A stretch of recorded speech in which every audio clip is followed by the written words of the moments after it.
नमस्कार, news world के खास कार्यक्रम इनसाइड राजतंत्र में आपका स्वागत है। मैं हूं उमेश निगम। इनसाइड राजतंत्र में हम बात करेंगे राजनीति और ब्यूरोक्रेसी के फैसलों की इनसाइड जानकारी की। खुलासा करेंगे कि आखिर इन फैसलों के अंदर के कारण क्या हैं।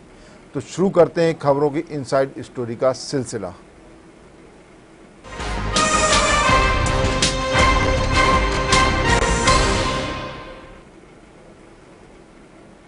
कोरोना के प्रसार की व्यापकता का पता करने के लिए भारतीय आयुर्विज्ञान अनुसंधान परिषद एम्स मध्य प्रदेश के 3 जिलों में सीरो सर्वे करवाएगा। इस सर्वेक्षण में 6 साल और उससे अधिक उम्र के बच्चों को भी शामिल किया जाएगा। एम्स द्वारा कराए जाने वाले यह चौथा सीरो सर्वे है। पहला सीरो सर्वे पिछले साल जून से सितंबर तक, दूसरा सीरो सर्वे पिछले साल सितंबर से नवंबर तक हुआ था, जबकि तीसरा सीरो सर्वे पिछले साल दिसंबर से इस साल जनवरी के बीच हुआ था। अब एम्स द्वारा चौथा सीरो सर्वे कराया जा रहा है। लोगों में कोरोना वायरस के प्रति हर्ड इम्यूनिटी का पता लगाने के लिए ये सीरो सर्वे होता है। अभी तक तीनों सीरो सर्वे के दौरान ऐसे लोगों के ब्लड सैंपल लिए गए थे जो कोरोना संक्रमण से बच गए थे। इन सर्वे में लोगों में एंटीबॉडी का पता लगाने के लिए रक्त के नमूनों की जांच की गई थी, लेकिन एम्स द्वारा कराए जा रहे चौथे सर्वे में कोरोना से संक्रमित हुए लोगों के ब्लड सैंपल लेकर कोरोना के प्रसार की व्यापकता के कारणों का पता लगाया जाएगा। मध्य प्रदेश के जिन 3 जिलों में चौथा सीरो सर्वे कराया जा रहा है, उनमें ग्वालियर, देवास और उज्जैन का चयन किया गया है। इस सर्वे में जिला अस्पतालों में सामान्य आबादी के अलावा हेल्थ वर्कर्स के भी ब्लड सैंपल लिए जाएंगे। सीरो सर्वे में ब्लड सैंपल लेकर शरीर में एंटीबॉडी की मौजूदगी का पता लगाया जाता है। सर्वे के माध्यम से किसी खास आबादी में कितने लोग संक्रमित हुए हैं, इसका पता चलता है। इसके अलावा कितने लोगों में कोरोना से लड़ने के लिए रोग प्रतिरोधक क्षमता बन चुकी है और एंटीबॉडी डेवलप हुई है, इस बात की जानकारी भी सीरो सर्वे के माध्यम से मिल जाती है। सीरो सर्वे में ब्लड के नमूनों का परीक्षण इम्यूनोग्लोबुलिन जी एंटीबॉडी की उपस्थिति के लिए किया जाता है, जो वायरस के पिछले संक्रमणों का निर्धारण करते हैं। सीरो सर्वेक्षण यह निर्धारित करने के लिए महत्वपूर्ण है कि बीमारी समुदाय में प्रवेश कर चुकी है या नहीं। चेन्नई ICMR का नेशनल इंस्टीट्यूट ऑफ एपिडेमियोलॉजी पिछले सभी सर्वेक्षणों के लिए नोडल एजेंसी रही। उम्मीद जताई जा रही है कि चौथे सर्वेक्षण की भी निगरानी चेन्नई की यही संस्थान करेगी। देश भर में सीरो के सर्वेक्षण में 30,000 लोगों के ब्लड सैंपल लिए जाएंगे, जिसमें करीब 50% 6 से 18 साल की उम्र के बच्चे होंगे। मध्य प्रदेश के 3 जिलों सहित देश के 70 जिलों में चौथा सीरो सर्वे कराया जा रहा है। मध्य प्रदेश के अलावा अन्य राज्य जहां सीरो सर्वे का चौथा सर्वेक्षण हो रहा है, उनमें असम, आंध्र प्रदेश, बिहार, छत्तीसगढ़, गुजरात, झारखंड, कर्नाटक, केरल और उड़ीसा शामिल हैं। इसी विषय पर विस्तार से चर्चा करने के लिए हमारे साथ जुड़ेंगे वरिष्ठ पत्रकार रंजन श्रीवास्तव जी। रंजन जी, आपका स्वागत है। रंजन जी, कोरोना के जो सीरो सर्वे हो रहा है उसमें मध्य प्रदेश के 3 शहर हैं, ग्वालियर, उज्जैन, देवास, इनको शामिल किया गया है। और दूसरी लहर में भी मध्य प्रदेश में सर्वाधिक मरीज कोरोना के पॉजिटिव मरीज पाए गए थे। इसके अलावा मौतें भी मध्य प्रदेश में बहुत ज़्यादा हुई थी। तो ये जो सर्वे हो रहा है, तो इसको आप किस तरह से देख रहे हैं? सीरो सर्वे का बहुत उपयोगिता है जी। देखिए, आपने तो कवर भी शो किया है उमेश जी। जी जी। मध्य प्रदेश में सबसे पहला सीरो सर्वे इंदौर में हुआ था जी। पिछले साल जी 2020 में जी। अगस्त 17 से सितंबर 22 तक जी सर्वे चला था। उसका सैंपल जो साइज था करीब 7,000 कुछ लोग थे उसमें से जी 5 बार कितना है उसमें से दिए गए थे। और जो सीरो सर्वे का रिजल्ट आया जी तो 7.1% था। जी जी। तो एक तरह से यह राहत देने वाली खबर थी। कोरोना से जो लोग एक्सपोज हुए उनकी संख्या जी इंदौर में रफली अगर 30 लाख आबादी मान ली जाए जी तो 7.1% ऐसे लोग थे जो एक्सपोज हुए थे। एक कब की बात है, लास्ट ईयर जी दिसंबर तक का जब रिजल्ट आया था 22 से। लेकिन उसमें चिंता की बातें भी थी, करीब 93% जी के आसपास जो लोग हैं वो अभी भी एक्सपोज नहीं है, तो खतरा हो सकता है। जी जी।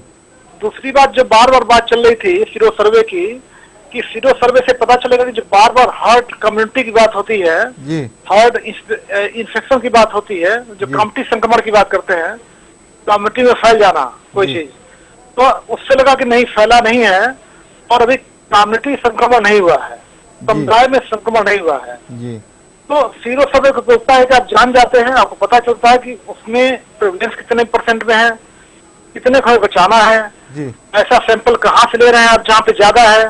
जैसे आपको याद होगा उमेश जी, भोपाल में जो अक्टूबर में हुआ था सीरो सर्वे पहला, उसमें इस्लामपुरा में 53% लोग एक्सपोर्ट पाए गए थे कोरोना वायरस के, 53%। वहीं भेल में और इंद्रपुरी में 0% था। तो इससे पता चलता है कि सीरो सर्वे हम कहाँ पे हमें फोकस करना है, कहाँ पे हमें वैक्सीनेशन करना है, कहाँ पे ट्रीटमेंट करना है, कहाँ से लोगों को आइसोलेट करना है, ये सीरो सर्वे का फायदा है। जी हाँ, उसकी तीव्रता भी पता चलती है कि वो किस तरह से फैल रहा है लोगों के बीच में, उसकी किस तरह से रोकथाम की जाए। तो सीरो सर्वे बहुत महत्वपूर्ण है। रंजन जी, डेल्टा प्लस वेरिएंट भी जो है वो मिल गया है, वो भोपाल में मिला है, इसके अलावा भोपाल में 4 पेशेंट मिले हैं और 2 पे जो है डेल्टा प्लस के इन उज्जैन में मिले हैं, भोपाल में जिसमें से एक की मौत भी हो चुकी है।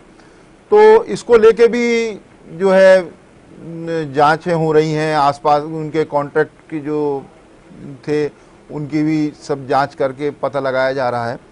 तो इसको भी आप कैसे देखते हैं, क्योंकि जो है डेल्टा की अपन ने देखी तीव्रता बहुत ज़्यादा थी, वो बहुत तेज़ी से फैला और एक समय आया जब लाखों की तादाद में देश में एक दिन में 24 घंटे में पेशेंट जो पॉजिटिव पेशेंट मिल रहे थे।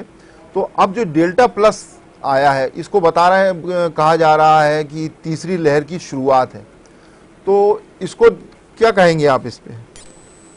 नहीं, देखिए जो डेल्टा वेरिएंट है जी,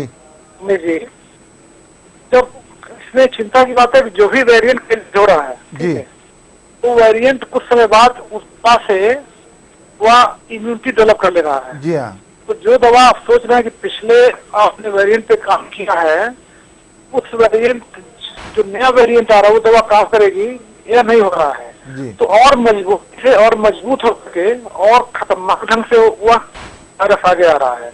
क्योंकि जब ट्रीटमेंट किया आपने, जैसे मच्छर के साथ एग्जाम्पल देना चाहें, हमने DDT यूज किया, मच्छर तो मर गए, लेकिन जो अगला जब प्रजाति उसकी अगली पीढ़ी आई और मजबूत हो, DDT के प्रति उसका इम्यूनिटी डेवलप हो गया प्रजाति में, मच्छरों में। उसी तरह से एक तरह से भी काम कर रहा है जो आपका कोरोना वायरस है। जब आप ट्रीटमेंट करें तो ट्रीटमेंट के प्रति उसमें इम्यूनिटी डेवलप कर लेगा, फिर नया वेरिएंट बन के आ रहा है। बहुत ही खतरनाक वेरिएंट है। अभी जो सेकेंड वेव आया हुआ जी, इसलिए खतरनाक था क्योंकि वह उसमें डॉक्टर लोग बोल रहे थे कि समझ नहीं पा रहे हैं। जब पिछला वेव था वो बहुत ही आसानी से निकल गया, डेथ कम हुई है, लोग भले संक्रमित हुए हो लेकिन डेथ नहीं हुई। दूसरा जो डेथ इतनी ज्यादा हुई, डॉक्टर्स को कई बार मौका नहीं मिला, ऐसी डेथ हुई है। तो डेल्टा उससे ज्यादा खतरनाक है उमेश जी। तो जो आपका बहुत अच्छा सब्जेक्ट सीरो सर्वे का है, तो सीरो सर्वे का मतलब है कि हम किस कम्युनिटी को हमें अभी भी एक्सपोज होना बाकी है जी, कौन लोग हो सकते हैं, उसमें एज ग्रुप का भी रहता है, किस एज ग्रुप को लोग ज्यादा। जैसे अभी एक जून में एक सर्वे आया है उमेश जी, जो WHO ने और एम्स ने करवाया है मिल करके, उसमें इंडिया में 67% एडल्ट एक्सपोज हो चुके हैं, ठीक है। और 18 साल से कम के जो बच्चे हैं, जो बॉय माने बच्चे हैं, वो 50% हो चुके हैं। तो अभी भी एक बहुत बड़ा समुदाय बाकी है। ये एक सेक्शन में ऐसा होता है कि आपको कोविड हो गया दोबारा नहीं होगा, ऐसा नहीं है। बहुत से लोगों को जो कोविड हो गया है फिर भी कोविड हो रहा है। ये अलग बात है कि अगर एंटीबॉडी आप में डेवलप हो गया कोविड के कारण या वैक्सीन का, तो कोविड होने के चांसेस कम रहेंगे, या होगा भी तो उतना आपको ऐसा नहीं डालेगा, लेकिन कोविड नहीं होगा ऐसा नहीं है। हाँ जी, हाँ, तो सीरो सर्वे का फायदा यही है कि आपको एक सैंपल मिल जाता है, एक आपको एक इंडिकेशन मिल जाता है किसको कवर करना है, किसको बचाना है, किसको नहीं बचाना है, किसको ध्यान कम देना है या किस पे ध्यान ज्यादा देना है जी। तो ये जो वेरिएंट डेल्टा में भी यही सीरो सर्वे काम आएगा कि हमें जान पाएंगे कि अगर डेल्टा का थर्ड वेव आता है अगर, तो उसमें किसको हमें ज्यादा फोकस करना है जी। रंजन जी, दूसरी लहर में अपन सभी ने देखा कि खासी अफरा तफरी मच गई थी और संसाधन की कमी हो गई थी एकदम से। तो तो अब तीसरी लहर भी दस्तक दे ही रही है। वैज्ञानिकों का कहना है कि कई जगह तो वो दस्तक दे भी चुकी है। तो आपको लगता है कि मध्य प्रदेश में जो तैयारियां की जा रही हैं या आगे और जो रणनीति बन रही है वो पर्याप्त है उसमें? क्योंकि दूसरी लहर में तो बहुत ज़्यादा अफरा तफरी का माहौल देखा गया था, और तीसरी लहर में जो ये डेल्टा प्लस की बात की जा रही है, इसकी तीव्रता भी जो है डेल्टा से कई गुना ज़्यादा तेज है, क्योंकि डेल्टा में तो 7 दिन में संक्रमण आगे फैलता था, लेकिन डेल्टा प्लस में जो वैज्ञानिक बता रहे हैं कि ये 2 से 3 दिन में ही बहुत तेजी से फैल जाता है।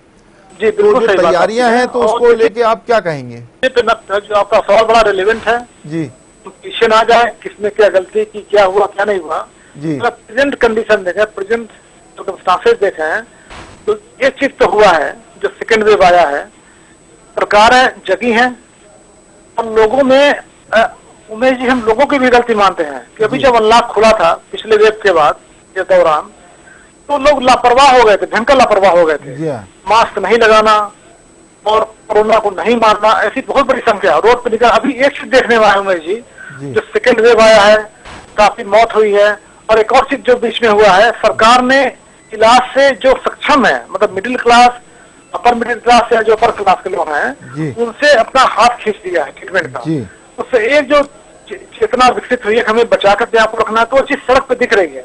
लोग अब मास्क पहन के निकल रहे हैं, कम संख्या में निकल रहे हैं, और सरकार भी पहले के अपेक्षा थोड़ा सा चेतना सरकार में जगी है। ऑक्सीजन प्लांट की बात हो रही है, हॉस्पिटल में अपग्रेडेशन हुआ है, लेकिन अभी भी भगवान न करे, ईश्वर न करे, जो सिचुएशन अभी देखा लोग अप्रैल मई में, तो ऐसी सिचुएशन अगर आती है उमेश जी, तो मुझे लगता नहीं सरकार के पास अभी भी उस स्तर पे संसाधन है कोई इस चीज को ठीक कर पाएगी, तो उसको मैनेज कर पाएगी। जी हाँ, ये सही है कि सरकार पहले की तुलना में काफ़ी मुस्तैद हुई है और कई इंतजाम भी किए गए हैं, लेकिन जिस तरह से दूसरी लहर की शुरुआत में अफरा तफरी मची थी, यदि उससे ज़्यादा संक्रमण फैलता है तो वाकई जो संसाधन है वो कम पड़ सकते हैं। रंजन जी, एक और बात है कि जो आम जनता है उसको भी सरकार के साथ कदम ताल मिलाना होगा, क्योंकि कई बार देखा गया है कि सरकार अपनी तरफ से प्रयास कर रही है, सब कुछ कर रही है, जैसे ही अनलॉक होता है भीड़ एकदम से बाजारों में टूट पड़ती है, कई लापरवाही भी होती हैं, जैसे मास्क नहीं लगाया जाता है, डिस्टेंस नहीं मेंटेन किया जाता है।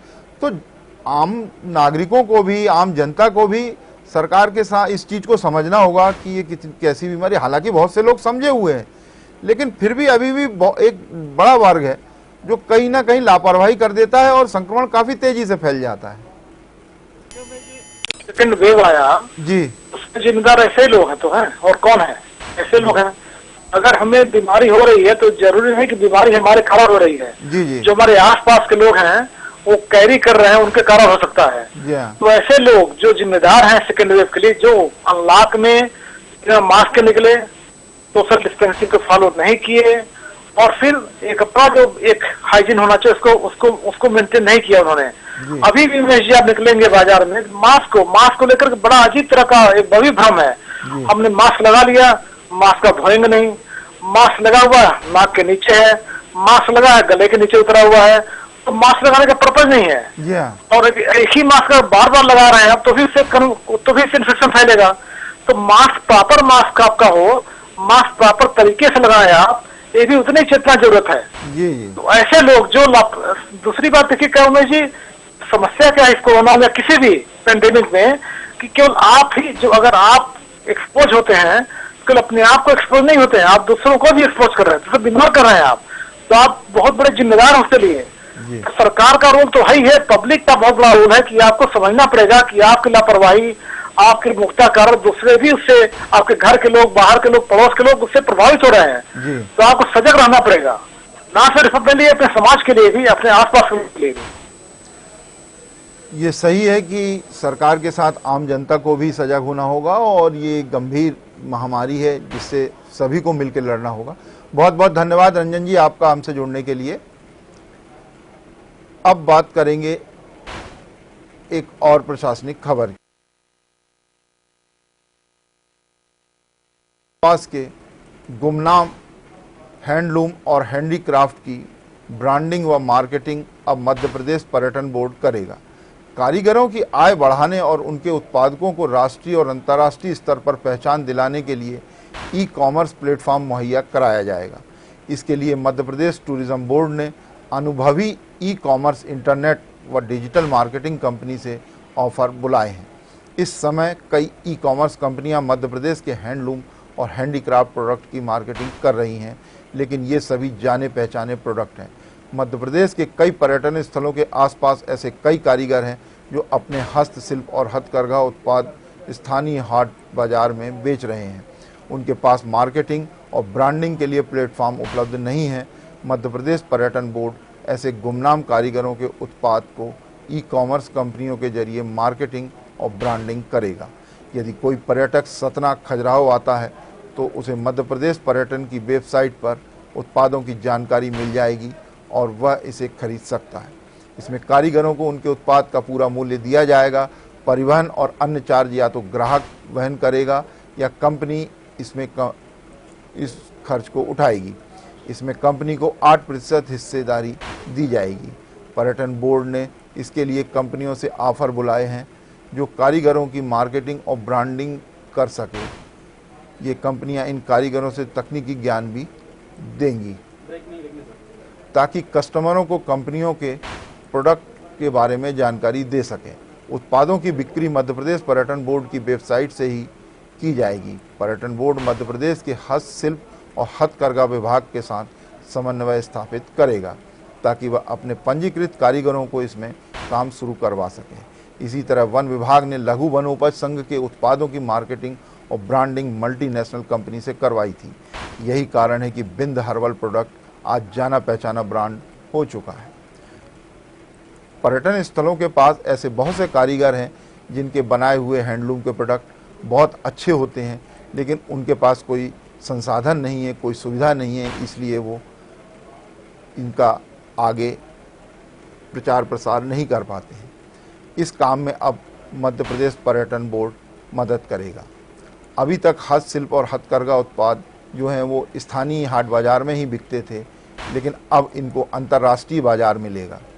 इससे उन कारीगरों की भी एक अच्छा मुकाम मिलेगा और उनके बनाए हुए प्रोडक्ट को भी खासी पहचान मिलेगी।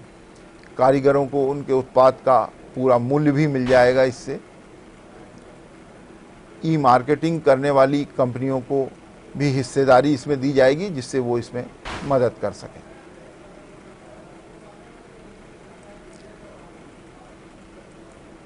अब चर्चा करेंगे एक और खास खबर की।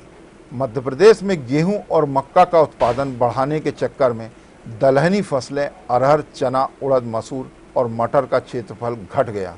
वर्ष 2019-20 में दलहन का क्षेत्रफल 65,95,000 हेक्टेयर था, जो घटकर 48,79,000 हेक्टेयर पर पहुंच गया, जबकि धान, मक्का और गेहूं के क्षेत्रफल में इजाफा हो गया है। गेहूं का उत्पादन 1 लाख हेक्टेयर से अधिक पहुंच गया है। दलहन फसलों का रकबा घटने के पीछे किसानों को समय पर बीज नहीं मिलना और कीटनाशक दवाओं का ज़्यादा उपयोग करना प्रमुख वजह बताई जा रही है। प्रदेश में दलहनी फसलों का रकबा घटने के कारण व्यापारियों को अरहर, चना, उड़द, मसूर और मटर का आयात करना पड़ रहा है। रकबा घटने के कारण दलहनी फसलों का उत्पादन घटा है। इसकी वजह से मार्केट में दालों की कीमत में 1.5 गुना तक वृद्धि हो गई है। किसानों को दलहनी फसलों का बीज भी काफ़ी महंगा मिलता है। इसके साथ ही कीटनाशक दवाओं का ज़्यादा उपयोग करने के कारण उत्पादन पर असर पड़ रहा है। किसानों को दलहन के बीज 7 से 10,000 रुपये क्विंटल की दर से खरीदना पड़ता है, जबकि अपनी दलहन की फसल बेचने पर उन्हें 2,500 से 3,500 रुपये क्विंटल ही मिलते हैं। यहाँ तक कि सोयाबीन का बीज किसानों को 10,000 रुपये क्विंटल खरीदना पड़ता है और सोयाबीन 2,300 रुपये से 2,500 रुपये क्विंटल बिकता है, जिसके चलते किसान दलहनी फसलों की पैदावारी करने से कतरा रहे हैं। कृषि विशेषज्ञों का मानना है कि दलहनों की फसलों को जब तक सरकार के द्वारा प्रोत्साहित नहीं किया जाएगा, तब तक दलहनी फसलों का उत्पादन नहीं बढ़ पाएगा। सरकार गेहूं, मक्का को प्रोत्साहित कर रही है, लेकिन दलहनी फसलों को उस लिहाज से प्रोत्साहित नहीं किया जा रहा है। मध्य प्रदेश में दलहन का रकबा 25% तक घटा है। इस ओर सरकार को ध्यान देना होगा, नहीं तो आने वाले दिनों में और ज़्यादा दिक्कतें खड़ी होंगी। गेहूं मक्का का उत्पादन बढ़ाने के चक्कर में दलहन का रकबा घट गया है। धान गेहूं और मक्का का रकबा इस बार 7% तक बढ़ा है पूरे प्रदेश में। पिछले साल अरहर का उत्पादन 2.74 लाख मीट्रिक टन हुआ था। इस साल अरहर का उत्पादन मात्र 2.20 लाख मीट्रिक टन ही हो पाया।